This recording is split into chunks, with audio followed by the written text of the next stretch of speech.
Do you know that actually at its core, the fountain pen is nothing but a controlled leak? And in this video, we are diving deep in order to showcase the actual part that controls this leak, the humble fountain pen feeder. Stick with me in this video because I'm going to show you a few cool tricks and tips regarding fountain pen feeders of mine.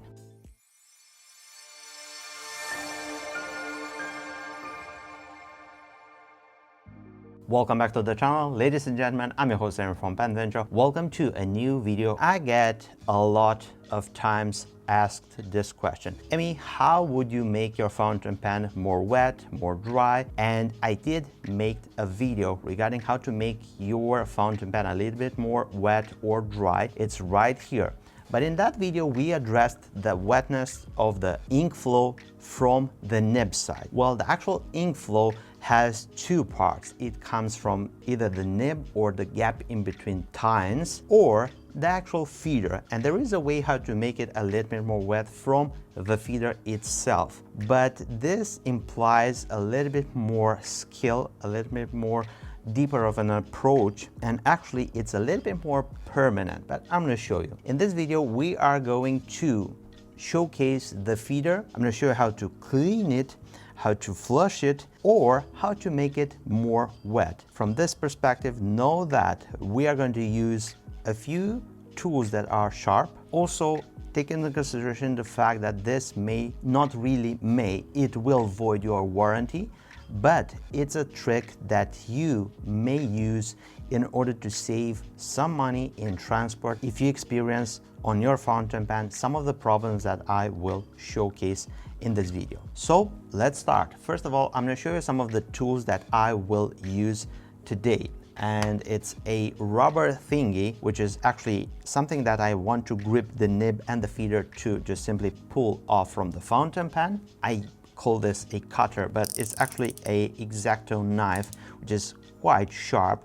And this is something that you can buy from your local store, and a razor blade. And this is something which I use most of the times. Be warned, this is very, very sharp. Be very, very careful. And I hope I will not just simply experiment the bad part of playing with this sharp tools and the feeders on fountain pens. So the feeder is the actual part which sits underneath the nib, and just for a prop, I'm going to use this Momento Magico from Leonardo Officina Italiana because of two things. First of all, we are very, very popular among the Leonardo community as being sellers of Leonardo fountain pens, and we sell them a lot of fountain pens from Leonardo, and the steel nibs on this fountain pens are some of the most popular nibs that we sell on our website. So from this perspective, I think it's going to be a very, very good teaching tool. Second of all,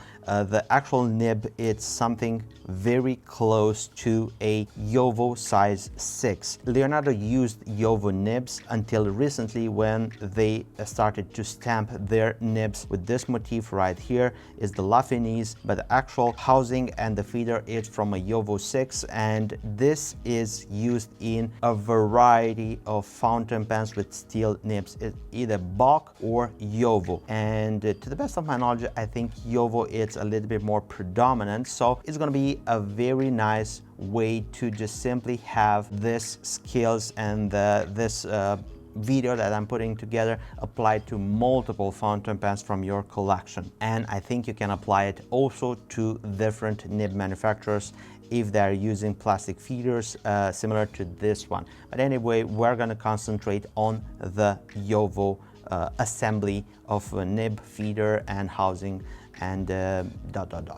Anyway, what does it mean to have problems on a fountain pen feeder? If you experience starvation, and by starvation I mean a dry ink flow, or if in time it develops into a drying ink flow.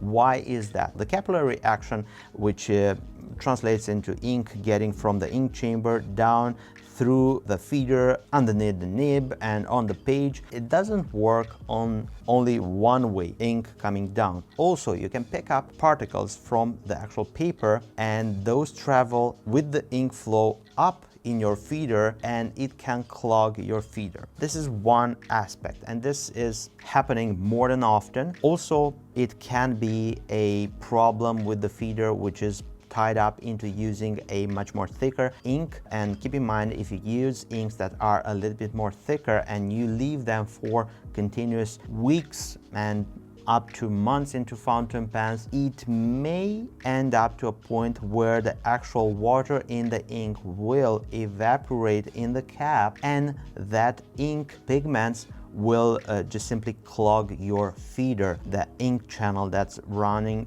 down, and that may also come up to form a drying ink flow in time. So it can be due to the actual particles from the paper going up into the feeder and clogging the ink channel. It may also be due to the thicker ink, which is just simply drying in the feeder. In multiple times, these problems can be addressed with something of a much more deep and thorough cleaning of the feeder with hot water, maybe not hot, maybe lukewarm water. There is ink flush, which is a solution from ink makers that can be used, and it's composed of some ammonia and water, and it can be flushed and clean those parts. But let's just guess that the cleaning, it's not going to resolve your problem. What you do next? Well, next will be to disassemble your feeder and nib, and this is where this grippy rubber thing comes to be very useful. Well, you would grip with this thumb over the nib and with this finger underneath, and you would pull in both directions, right here and right here, opposite. And this is how you would remove a friction fitted nib and the feeder. We have these fins right here. We have an ink channel that's running up and down, and horizontally we have another channel, and these two channels are going to allow that controlled leak to flow. One channel will bring air to substitute the ink that's coming down, and the ink channel will drive ink down through this point right here and underneath the nib, and right here at the tip it will pass it along into the two tines and the iridium ball on the paper. This ink channel may be blocked by all of those paper fibers that travel up, but this will take a lot of time. So this is a problem that's occurring on fountain pens which are extensively used for multiple times and multiple years, or it can be due to the drying of the ink, and this channel will be blocked. How we can unclog this ink channel? Well, actually we need to take something which is very thin and to run it up and down. If we don't want to change the ink flow and only clean it, we're not going to use something like the blade, the razor blade, or the X-Acto knife, this right here. We're going to use something which is right there. Let me grab it. And this is a brass shim. This is very thin, and you can find them available on multiple websites for sale. And I have here just a stack of them. It's 001, 002, 003, and 005. The 001 is the one that I recommend you using in order to just simply dislodge anything that's in the ink channel. And you would proceed like this. You would introduce that brass shim like this and run it up and down, and this will clean that ink channel for anything that's debris, ink pigment, or paper fibers, or anything that can be there. It's going to be just simply put out by this. But now let's concentrate on the actual way how to do a fountain pen to write a little bit more wet. I showed you a video, and in that video I've showed you how you can enlarge the gap in between those two tines in order to have more flow. But that is just part one, which is a little bit more easy from the whole process. This is reversible, the part where you bring the tines closer or you spread them out a little bit more in order to have better ink flow. The actual part two of the whole process is to increase the way that the feeder will drive the ink down. And by that I mean to just simply enlarge the ink channel. That is a little bit more permanent. Well, I'm just joking, it's permanent. And this is something that I often do with a razor. And this is dangerous because the razor is quite sharp and it's going to demand a little bit of your patience. So pick a better time of the day, be relaxed, be very careful if you're trying this on a JoWo ABS plastic feeder or any other plastic feeders, and proceed with great care. You would start like this. You're going to introduce that razor inside the ink channel, and I hope that the camera picks up this process. You would run up and down carefully, not to damage the overall left and right banks of this ink channel.